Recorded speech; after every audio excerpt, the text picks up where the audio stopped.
Grabando cámara. Yo te hago Y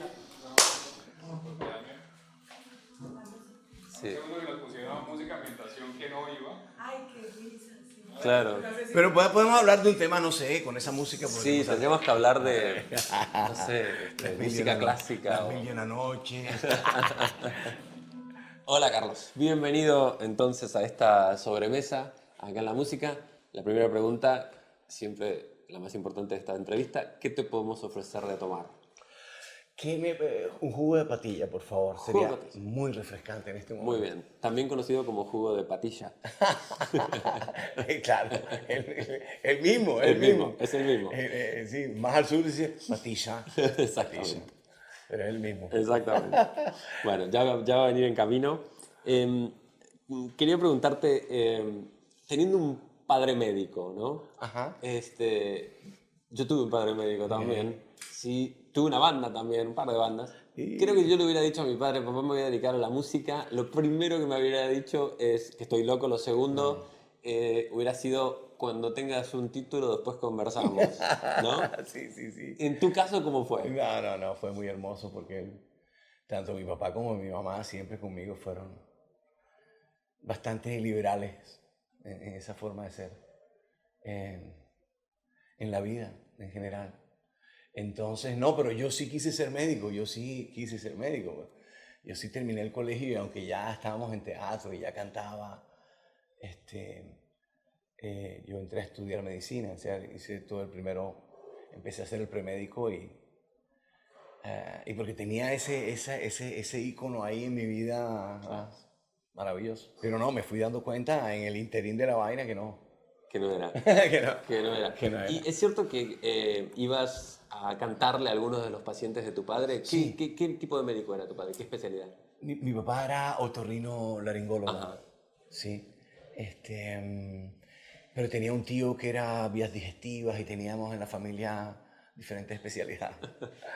Sí, no, mi papá, lo que pasa es que, claro, mi papá cuando vio que yo podía tocar guitarra y podía cantar, él tenía un círculo muy especial de amigos médicos que los fines de semana se reunían para cantar y tocaban guitarra y tocaban canciones. Entonces cuando yo empiezo como a mostrarle que yo canto, entonces me pone un profesor de guitarra, me enseña canciones y hacía los shows más tempraneros de esas fiestas que yo hacía. Era el telonero, no, mentira. Y a veces me llevaba, cogíamos la guitarra y me llevaba con mi hermano Guillo. Ajá. Sí. Nos llevaba y visitábamos los pacientes post-operatorio, el trabajo que el médico iba a la Sí. clínica, me preguntaba al paciente todo, cómo iba la cosa, veía la hoja, no sé qué, y al final decía, bueno, una cancioncita. Entonces salíamos los dos y nos cantábamos una cancioncita. Al fin y al cabo la música cura, ¿no? Yo estoy seguro de eso porque sí, yo creo que conmigo también ha funcionado. ¿Qué sentís que te curó a vos la música? Yo era una persona, no sé, tal vez por cosas que me pasaron en la vida, pero yo era una persona súper tímida y siempre con muchos miedos. Y mis papás se separaron, entonces siempre como que viví eso bastante complicado. Por supuesto. Y entonces cambió mi vida, cambió un poquito mi vida, el lugar de vida.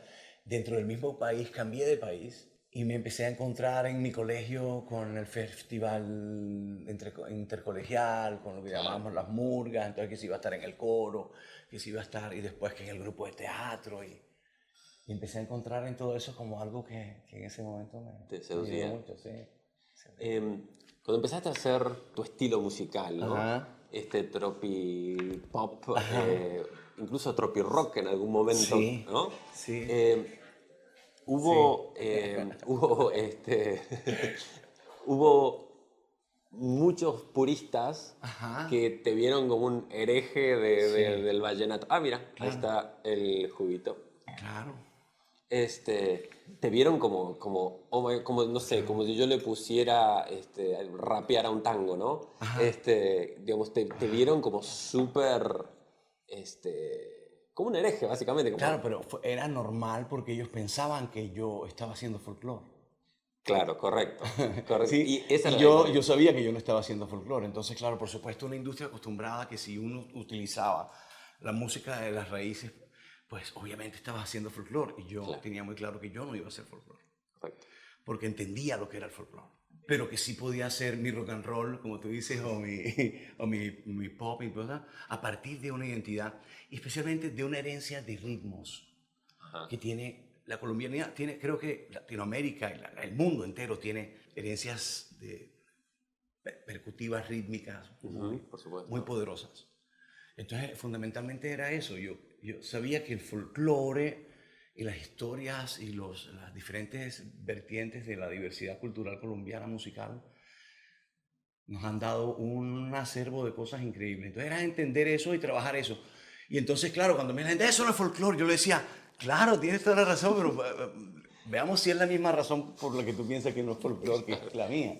No hay nada que discutir, estamos de acuerdo. Estábamos de acuerdo en todo, ¿no? Es verdad, porque ya estábamos haciendo cosas diferentes de la manera de tropicalizar nuestra música. Por ejemplo, la música del río, que es la que llamamos Caribe, pero tiene que ver con un río que, claro, un río que se lleva el Caribe para dentro de Colombia, ¿no? Claro.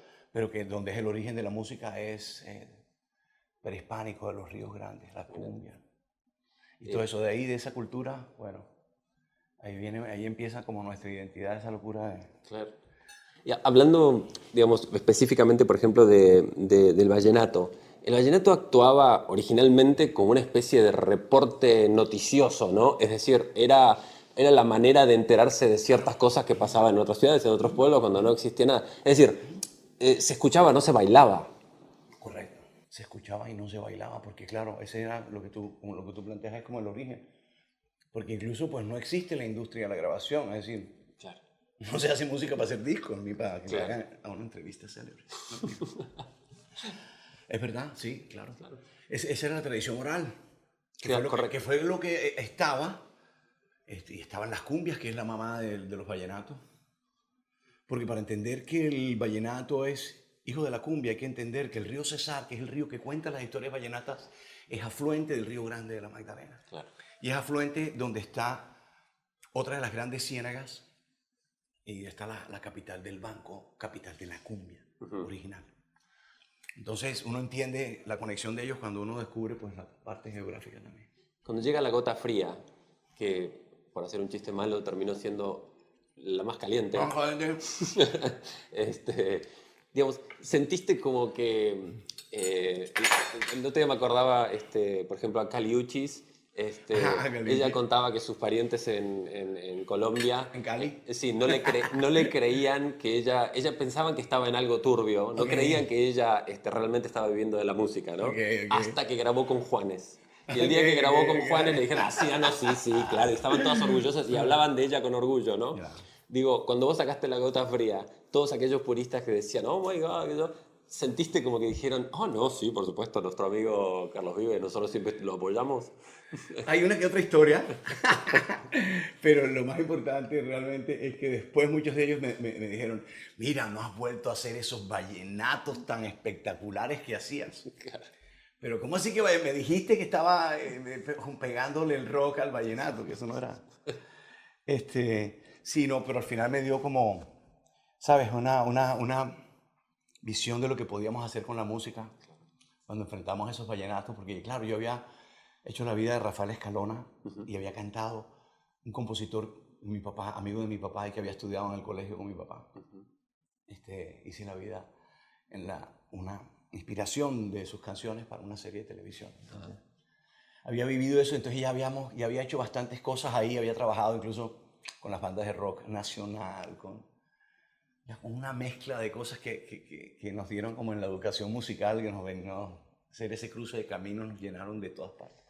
¿Tenés un porcentaje de rock importante en tu ADN, no? O sea, ¿lo seguís sintiendo? Mucho, porque al final, claro, es toda mi juventud. Claro. Digamos, yo termino como el colegio y salgo a la calle, ¿verdad? Y voy a estudiar medicina, después termino en la Escuela Nacional de Arte Dramático, después en los estudios de televisión de la 19 en Bogotá, donde vendían cassettes regrabados de música que no llegaba a las tiendas. Claro. Y encontré el rock and roll. Digamos que no vivimos con furia, ni los Beatles, ni todo el desprender del rock inglés. Venían cosas en inglés de Estados Unidos, en la música pero esa educación un poquito caribe era muy romántica, era del bolero, era de... Entonces, digamos que no había tenido como que en mi infancia mucho rock and roll, salvo cosas que pasaban del Club del Clan, que replicaron, que se replicaron en Colombia, en español, y algunas de esas figuras del Club del Clan fueron nuestras figuras de la televisión.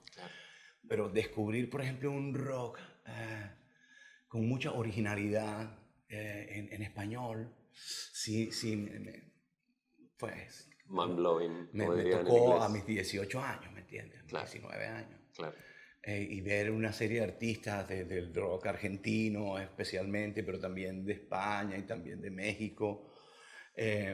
Pero toda esa lluvia de rock argentino fue increíble, cómo nos tocó, Sí, fue una viviendo época- en una ciudad como Bogotá, cómo nos identificamos, cómo podíamos transportar. Claro. Y no solo eso, sino que generaron el nacimiento de bandas que para nosotros fueron muy importantes en la localidad, Por supuesto. y que nos inspiraron y que nos hicieron sentir, ¿sabes? Que teníamos cosas, que habían bandas que ir a ver, que había teatro que hacer, que había televisión que hacer, ¿no? Sí, como que abrió una nueva página de un libro, ¿no? O sea, como un... Para mí fue súper especial, ¿no? Fue muy especial. Nos volvimos súper peperinos de todo lo que llegaba a Bogotá. Éramos súper peperinos, pero Claro, mal. peperinos mal. Sí, mal. Y después, digamos, después de establecerte claramente como músico profesional, tuviste una etapa en la que hiciste televisión, hiciste otras cosas. No, yo empecé muy temprano en la televisión, cuando no les conté la historia de la morgue, pero después de la morgue ya no volví. Nadie, No después de la volví, morgue ya no volví. No volví. Fui la primera vez a la morgue a unos ejercicios y ya no volví. Terminé en la Escuela Nacional de Arte Dramático. Terminé haciendo de todo lo que saliera. En teatro, comerciales de televisión, programa de televisión, un programa de niños. En la televisión un programa de niños, y empecé a escribir guiones para los programas de niños con equipos de trabajo. Empecé a trabajar en una compañía, hice novelas del mediodía y trabajé en los prime time. Claro. Pero cantaba en bares y Sí. a veces cantaba los temas de las novelas. Y en un restaurante. Sí. Bueno, trabajé en muchos restaurantes. Ajá. Fui mesero también. Y hoy que tengo un restaurante y trabajo con meseros, Por eso te preguntaba, es maravilloso. ¿qué vueltas tiene la vida? La verdad es maravilloso. Siempre soñé con un lugar, porque trabajé en lugares maravillosos. Y por supuesto, cuando empiezo a trabajar ya con la música local de alguna manera, entonces cobra más sentido el hecho de tener un lugar donde podamos trabajar. Y después hubo un regreso impresionante a lo que es el mainstream. Bueno, sí, me quedé ahí varios años, claro. Es que fue el rock de mi pueblo, fue el último álbum que yo hice y por Claro. supuesto era un álbum un poco raro en su momento, el rock de mi pueblo. Entonces, ya después ahí coincidía con el final de contratos y bueno, la industria no estuvo como interesada en que yo siguiera en ese momento, pues la compañía que yo estaba desapareció. Claro. Y la absorbió otra que... Y empezaba bueno, el me tema veía, digital, pues, ¿no? Había como muchos cambios en el aire, muchas cosas pasando. yo no me di cuenta. Claro, claro. Yo no me di cuenta, igual yo seguía en el teatro ahí haciendo vainas todos los días, no me di cuenta de los cambios y la vaina. Nuevas cosas. Yo no. En los cambios nos cogieron ahí como fuera. Claro, como mal parado, ¿no? Como, Mal parado, pues, igual sí. seguimos trabajando, pero Sí, pero sí, sí por me supuesto. desconecté muchos años de todo. Claro, De viajar así como viajábamos. claro. Y que, digamos, imagino que en algún momento hiciste un cambio ahí en uno de los numeritos de la ecuación de tu vida, de tu realidad, digamos, como para generar ese regreso que de repente fue o planeado o, no sé, digamos, vos me contaras, o fue más bien tipo... Pues, mira, mis equipos de trabajo, mi manager hasta ese momento, la gente que trabajaba, todo fue como desapareciendo. Ajá. Concordando con el final de contratos, desapareció disquera, desapareció todo eso. Sí, Y pues tenía mi proyecto local de toda mi vida ahí, trabajando con actores y con músicos en la localidad. Y nada, al final me cambió la vida, cambió mi vida. 1000 por 1000. Trajo una mujer muy especial a mi vida, vino una mujer muy especial a mi vida que ha sido un factor muy importante para muchas cosas que pasaron después. Y un manager también, un equipo nuevo, ¿sabes? Que como que al final como que me vieron y dijeron, no, este man tenemos que trabajar con él. Y entonces cambiaron cosas y ya me están poniendo a trabajar demasiado, creo. Sí, y ahora se fue para el otro Ya creo que extremo. se le fue para el otro extremo. Yo estaba... Pero, No, pero pasaron cosas en mi vida que cambiaron, que uno no espera, pero que traen cambios y eso llegó a mi vida. ahora, Viste, hay artistas, obviamente, muchos artistas exitosos, pero hay artistas que un poco tallan su nombre en el árbol, ¿no? ¿Sos consciente que vos sos uno de esos artistas que realmente... No sé. O sea, porque lo sos. No sé. Yo te digo una cosa, hicimos una vaina, como que intuí muchas cosas, no soy académico, pero yo creo que el camino de trabajar siempre con nuestras raíces, de ver que hay más conexiones con el mundo de las que nosotros creemos, Sí. ¿verdad? Sí. Y aprender de eso, es como esa enseñanza en la música, creo que va a ser, creo que hay nuevas generaciones que vendrán para hacer cosas todavía más poderosas. ¿Sabes? Porque siempre estuvimos como de espalda a no entender un poco la música como un ser vivo. Claro. ¿No? Entonces, sí creo, y yo te digo, yo tengo muchas falencias como en mi aprendizaje musical, pero hay cosas que aprendí de mis vivencias, de mis cosas que me hicieron ver cosas que eran clave ver y valorar, ¿no? Entonces yo sí creo que, y tendría que hablarte entonces de gente de la que me junté, con la que me junté, para lograr encontrar cosas. Entonces, gente muy auténtica, con mucho amor a la música local, pero también con mucho conocimiento de la música del mundo y del rock unos y de los otros del tango y el otro de... Sí, una visión, ¿no? Claro, porque al final en ellos se podía encontrar... Claro, esa Sí, materia... esa materia para hacer el rock de mi pueblo. Para entender que, ¿me entiendes? Que es que es un sonido nuevo que nacía de cosas. Antes se decía más en las canciones, ahora se dice menos, ¿no? Es como, es un mensaje más directo, o sea, básicamente se dice menos, ¿no? Se dice menos y se repite más, pongámoslo de esta manera. ¿Has logrado, es una forma fina de decir lo que estoy diciendo, no sé si te diste cuenta. Pero digo... Me estaba acordando de un chiste de Charlie. Me estaba acordando Charlie de García? un cuento de Charlie, sí. Contalo. Que a Charlie le preguntaron de la música de ahora, tal cosa. Entonces, Charlie, esta canción, le pusieron una canción, dice, a ver, veremos un segundo. La música tiene ritmo, melodía y armonía. Hacen falta dos. Sí, me acuerdo. Eso es muy famoso. Eso se hizo viral cuando las cosas todavía no se hacían virales. Hacen falta Sí, dos. totalmente. Pero ¿cómo te adecuás a eso? Porque parte de este impresionante regreso que tuviste tuvo que ver con adecuarse un poquito a esos cambios que hablábamos antes, ¿no? En nuestra música, en toda esta música anfibia, de este mundo que yo llamo cumbiana, sí, ahí los espectros musicales son increíbles. Y hay cosas de los bullerengues, de las cumbias, de los folclores, que son cosas minimalistas muchas veces musicalmente. Sí. Y mántricas, de mucha repetición. Sí, ¿verdad? Sí. Sí.